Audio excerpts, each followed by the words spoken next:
All right, what's going on, y'all? Mike Styles back with another video. This time I decided to do a live video just to kind of test this out. I got this new software I'm trying to test out, kind of see how things are going. I know there's been a lot of talk about this shooting that happened down in Atlanta on Tuesday. This guy, Robert Long, who carried out the shootings, and I think at least 3 Atlanta massage parlors. He killed 8 people on Tuesday. And 8 people are dead, man. And I'm kind of looking at the timeline of these events. Damn, this shit is crazy. Wow. It says that the attacks started around 5 p.m. Let's see, when 5 people were shot at Young's Asian massage parlor at a strip mall in rural Ackworth, which is about 30 miles north of Atlanta. And then around 5:50 p.m., police in the Buckhead neighborhood, they responded to a call of a robbery in progress, where they found 3 women dead from gunshot wounds at Gold Spa. And while they were at the scene, they got another call of reported shots being fired at another spa across the street. When they got there, they found a woman who was shot dead inside the business. And then there's also footage of the suspect's vehicle in the area of the Atlanta spas. Gosh, you know what? This shit makes no sense. Let me adjust this light, man. Damn. Let me adjust this light right quick, man. You know what? Yeah, this don't make sense. As I'm looking at this shit is crazy. And so looking at this, I don't know, man. Looking at this guy, looking at what this guy did in a time of, let's say about a span of 50 minutes, maybe to an hour.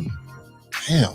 And then they caught this guy down in was that Southwest Georgia? They caught him. And man, it's crazy, but damn. Yeah, I kind of had to sit on this one for a while because I wanted to wait and kind of see what other information might have come out about this guy. But when he was caught, he confessed to the crime, and he told officials that he had a temptation that he was trying to eliminate. Which now I'm looking at the stories. It says he had a sexual addiction. And then you had this sheriff's deputy get on TV and say this dude was having a bad day, and at the end of his rope, the suspect said that race didn't play a role in his decision to target the businesses. A bad day, shit. This is more than a bad day, you know. But it seems like with these situations that you're dealing with these domestic terrorists, it seems more like an excuse among all the other excuses that we hear whenever something like this happens. You know, they were having a bad day. They were off their medication or suffering from some type of mental health episode. And it just, to me, seems like it's the same script over and over again.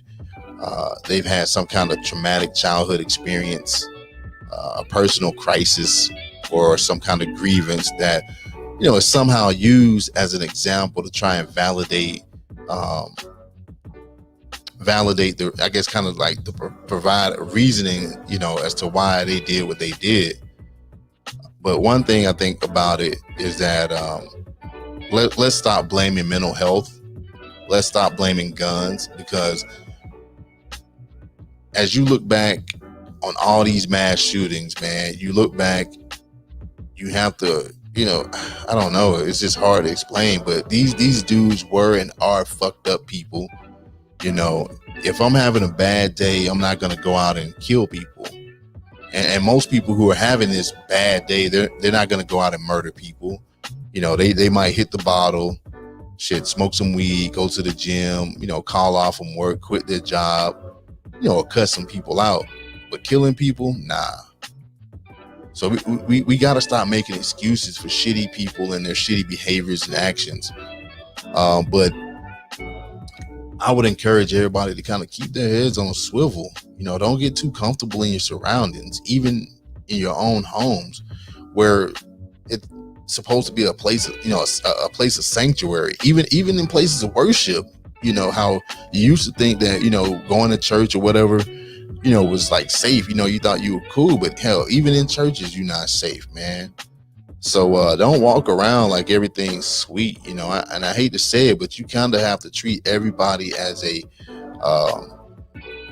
potential threat, because you don't know what's going on in the heads of people. And so I got this question now, is there any solution, to the mass killings that's going on, that keeps happening? Everybody for a minute's kind of cool, and just when you thought everything was kind of calmed down and chilled out on these mass shootings, it starts again, and I don't think it's gonna stop. And like I said, this is the worst time, for it to happen. But like I said, I don't think it's gonna stop, no matter how many gun laws you pass. No amount of background checks is gonna stop this from happening. And we would be naive to think that these situations would stop if there were no guns. I mean, if there were no guns, I think that, people like this gentleman who carried out these murders, they would find other ways to, do harm to people. And I say that because all you have to do is look at the times where Timothy McVeigh murdered 168 people in Oklahoma City using a fertilizer bomb. And this happened on April 19th, 1995. And then you got Andrew Kehoe. His weapon of choice was also explosives, not guns. So, right now, so guns are not the problem. You know what I mean? Because like I said, if there were no guns, then some other form of weapon will be used, and then that essentially, I guess, becomes a problem right there in itself. But what I really hate is that after all these things happen, we get these. It's kind of like we follow the same script. We have this public outrage where we pledge to change. We send condolences to the families, and then what? Nothing ever changes. It's the same thing. The media, they'll talk about it for maybe a month or so, maybe. And then everybody kind of gets back to business as usual until the next event happens, and then the next one after that, and the next one after that. I don't know. I don't know what the solution is, like what can we do to kind of prevent these mass killings from happening? Maybe we need to just kind of take maybe a genuine approach when it comes to these types of killings that happen in America. And I mean a genuine approach without politics, or finger pointing being involved, and until we can do that, I think that this is just going to be the new norm. And actually, no, not really the new norm, because at this point, we know that these things have happened and they keep happening. And it's the same thing over and over, just a different set of characters. So let me know what you guys think. Where do we go from here? What are some possible solutions that might prevent this type of situation from ever going down again? Or do we just have to kind of face the fact that a solution to this will never be available, and a solution is not possible at all when it comes to these mass killings and, in these places? But let me know what you think.